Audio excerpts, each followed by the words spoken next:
Ladies and gentlemen, something bothered me enough to stop my summer hibernation.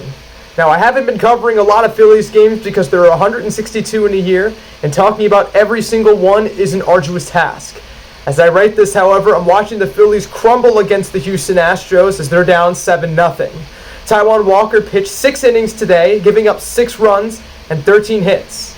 It's a bad start, something that Walker's incredibly familiar with at this point, so to say that I'm surprised about this outcome would simply be an understatement. Walker's stats are all just as abysmal, especially after his time coming back from the injury list. He's conceded 3 games, and he's given up 18 runs during this stretch leading up to today. That's an ERA just south of 10. Throwing in today's nightmare, he has an ERA just north of 12.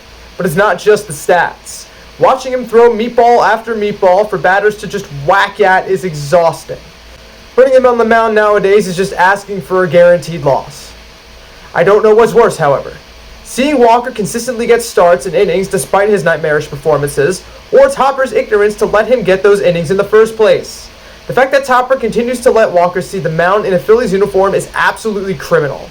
The Phillies office will never admit that they made a mistake by giving Walker that hefty $72 million contract over 4 years. Topper will happily give him innings and double down on his mismanagement with the situation. Tyler Phillips has looked better than Taijuan Walker, and we have not seen him in a while. Colby Allard looks better than Taijuan Walker, and he's just been optioned to AAA. Spencer Turnbull's injured, but even played with his injuries, I'd rather see him on the mound at this point. How many starts is Walker going to get before Topper finally gives him the boot? I'm sure he's a decent guy, but at some point the Phillies have to cut ties.